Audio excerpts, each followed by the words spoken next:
My name is Kamen Angelov. I'm the co-founder of a project called Kchannels. Don't worry if you haven't heard about it. Don't worry if you haven't heard about it. I'll give you a crash introduction in a few minutes. I'm going to be talking about improving exchanges with payment channel tech. Now, this is going to be a slightly different presentation from perhaps what we're used to. This is a technical architect's perspective. Right. I'm going to start with a high-level overview of exchanges in the business domain. So this is going to look very obvious until suddenly it isn't. I'm going to be talking about what an ideal solution looks like for exchanges from different perspectives, and then start talking about how we're going to be solving these problems with Kchannels. All right. Okay, show of hands. How many guys know what this yellow circle is at the top? How many of you have seen it? No one? Really? Okay, so this is the TOGAF ADM. This is an architecture for this is a framework for developing architectures, which I sometimes used, and I'm going to use it to just do the business analysis. Don't worry, I'm not going full TOGAF on you. All right, so what are we doing here? We are building a system to take one token and exchange it for another. I have identified 3 separate actors, which I'm going to call stakeholders. You have your trader, who is your typical user looking to exchange a token. Their use of the system and their view of the system is very transactional. It's a means to an end. Then you have your liquidity provider. That is your investment type actor.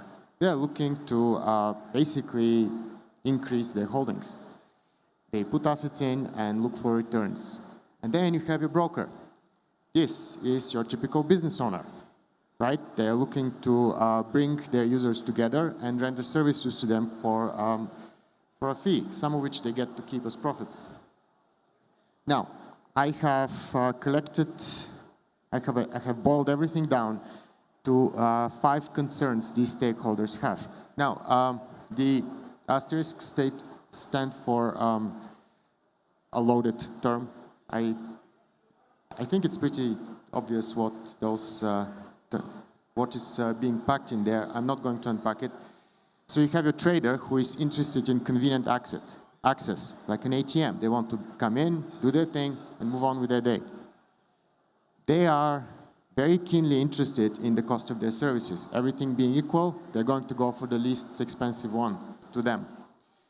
They have limited exposure to safety of assets, basically limited to making sure the exchange happens as they expect. Then you have a liquidity provider who is very, very keenly aware of, keenly interested in safety of assets. They carry significant balances. They want to make sure they're safe, and they want to make sure they get payouts in exchange for participating. Their exposure to convenience of services is limited. They, in general, will be willing to jump through some hoops to access the system. Then you have a broker who is obviously interested in all of these because they have to provide those things, and in addition want to make sure this business is profitable, so cost of doing business. Now, pop quiz, everybody. How many of you think security falls under safety of assets? Show of hands. All right. How many of you think it's falls under cost of doing business? Show of hands. Well, here's the thing. Security is a technical term. It is not well defined in the business domain. It sort of falls between those two. So what I'm going to do is discuss security in terms of those 2 concerns going forward. All right, which leads me to another important point. We as engineers like to look at the system and we look for and value certain things in it. But our business users in general have slightly different perspective on that. They look and value slightly different things, and even when there is an overlap, it's typically not for the same reasons. So what I want to point out here is don't get stuck on the technology, wear your user's shoes, try to understand what's happening from their perspective. Now, stakeholder concerns are very conflicting. This is going to become apparent very shortly. All right. So what common issues we have identified for exchanges today? You have your safety of assets and operator fraud, your security concerns. The former impacts liquidity provider and the latter impacts all users. Lastly, we have availability and accessibility of the exchange, which mostly impacts traders. Now, we just had an entire presentation on security, so I'm not going to really go into what those translate to. And I'm going to explain availability and accessibility in a minute. This became very apparent when we had high gas fees. You will see it playing out in a minute. Now, ideal solution. I'm going to be explaining what the system looks like for each of your actors, what the ideal system looks like for each of your actors, and it's very different for each one. So a trader wants to see a system which is where they are, wherever that is. It is on whatever side chain or level 2 they ended up being, and they want to be able to use it quickly and cheaply. And it must have very predictable behavior regardless of external factors such as liquidity, underlying technology. Basically, it just has to work. Then you have your liquidity provider who is interested in increasing their holdings.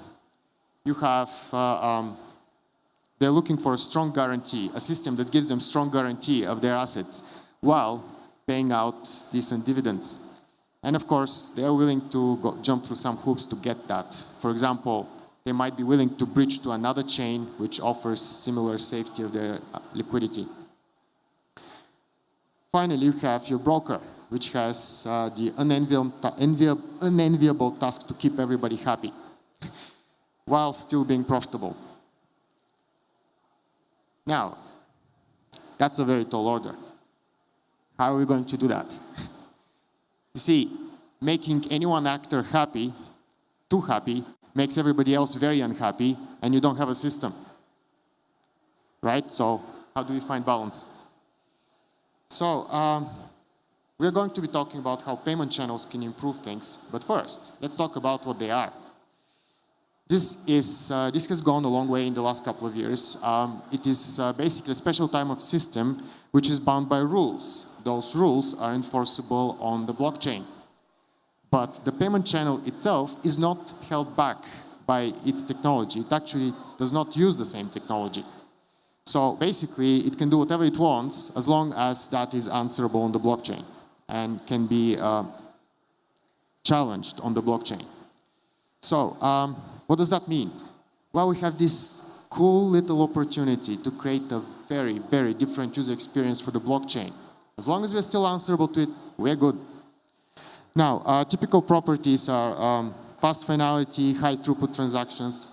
You have very low cost for transaction. It's still trustless and non-custodial because you can challenge on the blockchain. And it has this neat property to span and bridge chains. All right, let's start looking into that very closely.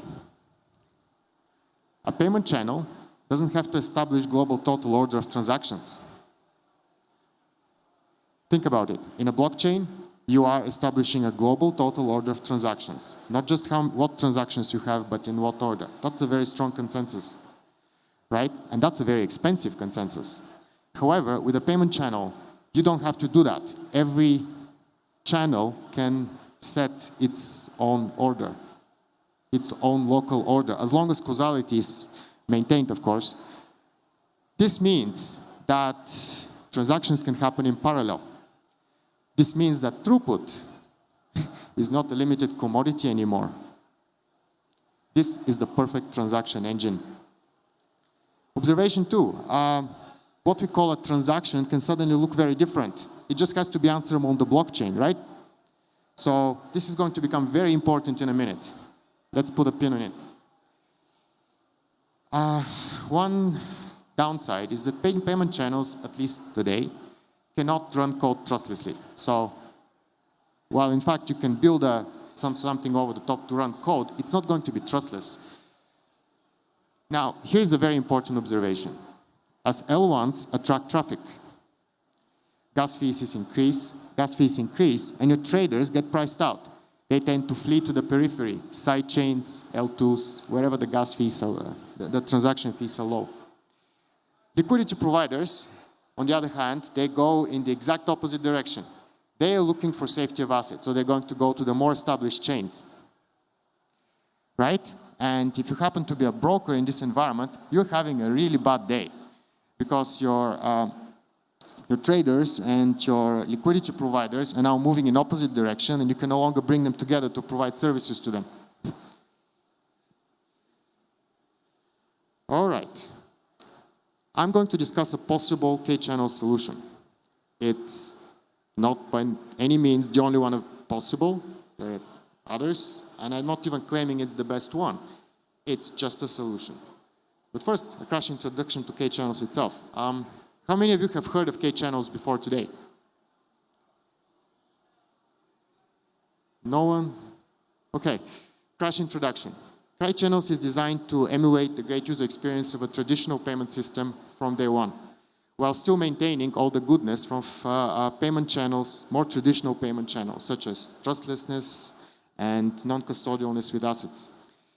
It is a service in the cloud, layer 2 system in the cloud. There is nothing to download. You don't need to watch a blockchain. You just call an API and sign messages. If you can do that, you can participate in Kchannels. This is very much how traditional payments work, by the way. It goes to great lengths to eliminate points of friction in movement and assets in and out of the system. Typically, deposits and withdrawals happen at the speed of the underlying blockchain and go right against an open channel. You don't have to close down your channel in order to withdraw. Typically, a deposit and withdrawal happens between 1 and 2 minutes, depending on the speed of the underlying blockchain. You see it pop up like that. Now, Kchannels very easily spans multiple blockchains. Right now, we're spanning 4. We can add more if there is interest. It has very low and flexible fees, well beyond anything offered by any other solution today. It has, as mentioned, it is non-custodial with assets, but most importantly, it has a very strong instant finality. Once you see the transaction complete, that's it. There is no clawback. What you get, what you see, you get. You can withdraw it immediately if you like. It is, of course, trustless via dispute process, and you don't need a balance to open a channel. You don't need to pay fees to open a channel or to keep it open. All right, a possible solution. What are we going to do? Well, our liquidity providers like being on L1 because that's where their assets are best guaranteed. So let's just leave them there. We're going to set up, oh, this looks horrible. We're going to set up liquidity pools on all the chains that we span and just have them deposit their funds in there. Liquidity providers do not talk to anyone other than their liquidity pools, which they're comfortable with. Then you have a broker.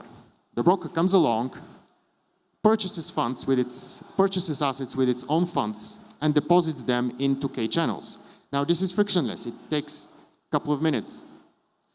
And they can do that continuously. They can bring assets in to address the next little while of projected exchanges, do what they need to do, then return the excess and bring more in. And of course, this happens for a convenience markup, which amortizes, this happens in bulk and with a convenience markup which amortizes the gas fees they have to pay. Now, here's the secret sauce. What we call transaction in a payment channel is fluid. As long as it's answerable on chain, it can be anything. I can, for example, I don't know, maybe allow transactions to move assets in both directions. Well, such a transaction will have to be approved on both sides, but given that's the case, what have we just done? We have created trustless instant exchanges right on L2 protocol level. Right? What this means is that traders doesn't need to trust brokers anymore, or vice versa. Nobody has to front asset to the other. A transaction either happens exactly as agreed in its entirety or not at all. So, with that little property, brokers can start rendering near-instant trustless services to traders right where they are at. L2, where the transaction fees are very, very low, and they have very frictionless in and out with multiple popular ecosystems. What about fraud? Well, what about fraud? Liquidity providers only ever stay on L1. They don't even talk to Kchannels. They are working with liquidity pools which are well known and enforce rules. Those rules extend to layer 2. And they extend to layer 2 because brokers have to realize their gains by trading with those liquidity pools on L1. So an honest broker will see their liquidity gradually increase, go up, which allows them to maintain higher L2 balances and operate at a higher profit margins as they don't have to move assets as frequently. A dishonest broker simply runs out of liquidity and stops functioning altogether without hurting anyone else. Okay, so now we have this virtuous cycle here. A broker is very well incentivized to be honest.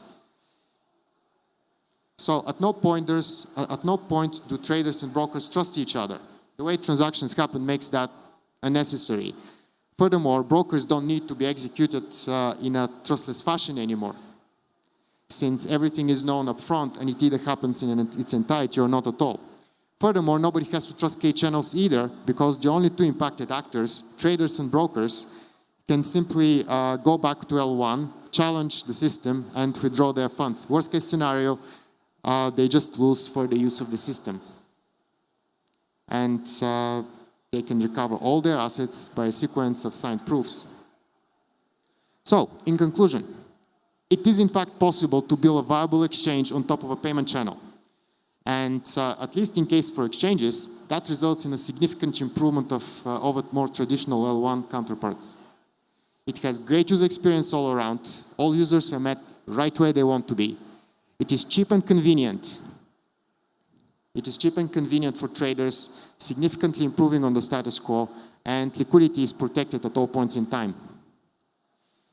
And of course, while trustless execution is still not possible, I did not solve that problem, sadly. It is not required in this case by a sequence of strong guarantees on protocol level. Thank you very much.